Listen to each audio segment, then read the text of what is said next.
Hello friends, मैं lucky आपका स्वागत करती हूँ अपने YouTube channel Shivansh Hindi point पर। सभी को मेरा नमस्कार। आई होप आप सभी बहुत अच्छे होंगे और अपने एग्ज़ाम की तैयारी लगातार और बहुत अच्छे ढंग से कर रहे होंगे। फ्रेंड्स, एक और सुपर फास्ट रिवीजन में आपका स्वागत है।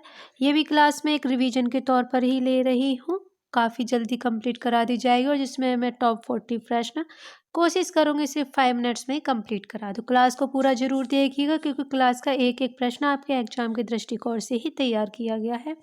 आज का पहला प्रश्न है, मीराबाई का मलाल किसकी कृति है? तो ये है मीराबाई की। प्रश्न 2 है, गौड़ी संप्रदाय के संस्थापक हैं चैतन्य महाप्रभु। रुद्र संप्रदाय की स्थापना किसने की? विष्णु स्वामी ने।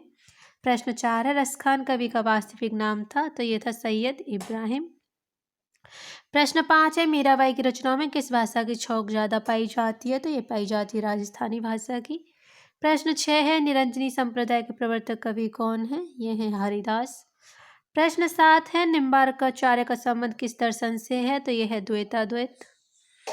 प्रश्न 8 है, वृंदावन में मीराबाई की मुलाकात किस कृष्ण भक्त कवि से हुई? जीव गोस्वामी। प्रश्न 9 है, मदनाष्टक के रचयिता का नाम क्या है? ये है रहीम। प्रश्न 10 है, उत्तर भारत में भक्ति का प्रसार करने का श्रेय किसे प्राप्त है? यह है रामानंद को।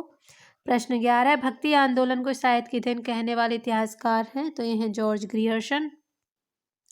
प्रश्न 12 है, हिंदी साहित्य के किस युग को स्वर्ण युग कहा जाता है? तो यह कहा जाता है भक्ति काल को। प्रश्न 13 है, भक्ति आंदोलन को लोक जागरण की संज्ञा दी है? तो ये दी है आचार्य हजारी प्रसाद द्विवेदी ने। प्रश्न 14 है, भक्ति रस का पूर्ण परिचय जैसा विनय पत्रिका में देखा जाता है वैसा अन्यत्र नहीं, ये कथन है। तो यह आचार्य रामचंद्र शुक्ल का। प्रश्न 15 है, अद्वैतवाद के अनुसार जीव और ब्रह्मा एक है। प्रश्न 16 है, ओम जय जगदीश हरे की आरती की रचना किसने की है? श्रीधरराम फिल्लोरी ने। प्रश्न 17 है, संवत 1375-1700 तक के साहित्य में कौन सी भावधारा परिलक्षित होती है? ये भक्ति। प्रश्न 18 है, अलावर महिला संत कौन थी? तो ये थी अंडाल। प्रश्न 19 है, रामानुज के श्री संप्रदाय में किसकी उपासना होती थी? तो ये होती थी विष्णु की।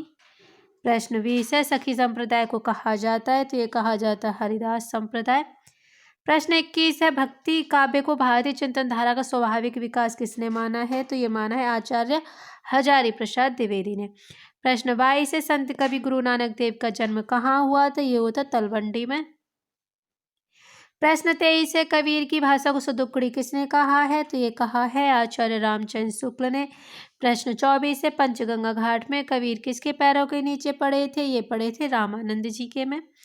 प्रश्न 25 है, प्रभु जी तुम दीपक हम बाती जाकी ज्योत बरे दिन राती किसकी पंक्तियां हैं? ये हैं रविदास यानी रैदास की। प्रश्न 26 है, सहजोबाई किस शाखा की रचनाकार हैं? यह है ज्ञानश्री शाखा। प्रश्न 27 है, निर्गुण संत कवियों में सर्वाधिक शास्त्रज्ञ और सुशिक्षित थे? तो ये थे सुंदरदास। प्रश्न 28 है, चंडी चरित्र किसकी विशिष्ट साहित्यिक रचना है? यह है गुरु गोविंद सिंह की। प्रश्न 29 है, कबीर के बारे में स्थान स्थान पर भावात्मक रहस्यवाद की झलक को आचार्य रामचंद्र शुक्ल ने किसके सत्संग का प्रसाद कहा है? तो यह सूफियों के सत्संग का प्रसाद कहा है। प्रश्न 23 है, किस काव्य धारा में मूर्ति पूजा और अवतारवाद का विरोध किया गया है? तो यह किया गया संत काव्य धारा में। प्रश्न 31 है, अपने काव्य के आधार को स्पष्ट करते हुए किसने कहा? मैं कहता हूँ आंखों देखी, तू कहता है कागज की लेगी। यह कहा था कबीरदास ने। प्रश्न 32 है, ज्ञानदीप के रचयिता का नाम है? तो यह है शेख नबी। प्रश्न 33 है, मृगावती के रचनाकार हैं? कुतुबन। प्रश्न 34 है, सूफी काव्य परंपरा की सर्वश्रेष्ठ रचना है? तो यह है पद्मावत। प्रश्न 35 है, मुल्ला दाऊद की रचना का क्या नाम है? ये चंदायन है। प्रश्न 36 है, अनुराग वासरी के रचनाकार हैं? नूर मोहम्मद।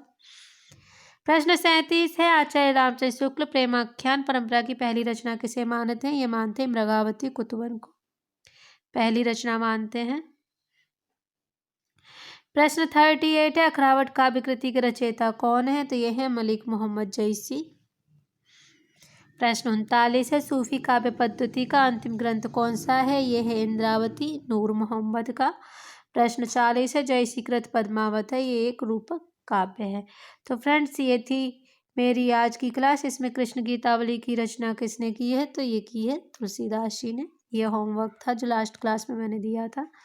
तो फ्रेंड्स, ये थी मेरी आज की क्लास। आई होप आप सभी के लिए महत्वपूर्ण रहेगी, क्योंकि 5 मिनट में 40 प्रश्न आप सेल्फ स्टडी में भी नहीं कर सकते हो, इसीलिए आपका रिवीजन के तौर पर मैंने ये क्लास कराई थी। क्लास पसंद आई हो तो लाइक शेयर जरूर कीजिएगा और चैनल को सब्सक्राइब जरूर कीजिए, जिससे आने वाली हर वीडियो का नोटिफिकेशन आपको टाइम पर मिल जाए।